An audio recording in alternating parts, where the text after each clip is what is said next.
So this is the legendary post that is replacing all 4x4 wood posts and now going to steel. I mean, sure, you can go to a round pipe post with a pipe to rail adapter bracket, but we prefer this method.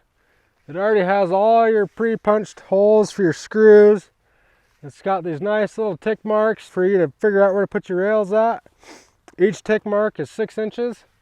You hardly ever have to break out a tape measure. I mean, they've really put a lot of thought into this post. But the bigger question is there a top and is there a bottom?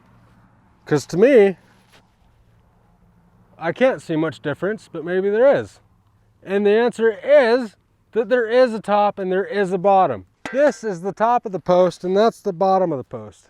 Not because there's a sticker down there, but because there's no more holes down here. That's intended to go into the ground or in the concrete. So now that we've talked a little bit more about the Postmaster post, let's drive one. I would highly recommend hearing protection if you drive one. They're a little on the loud side.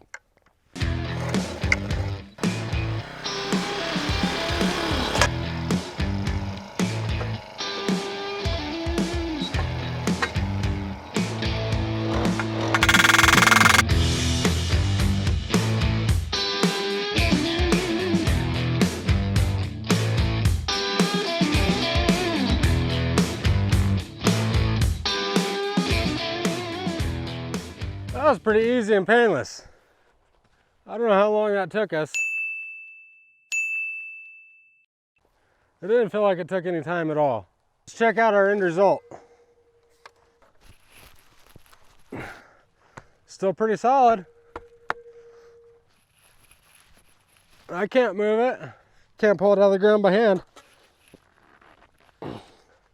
You get no damage to the top of the post or nothing. I'd say that's a pretty good setup.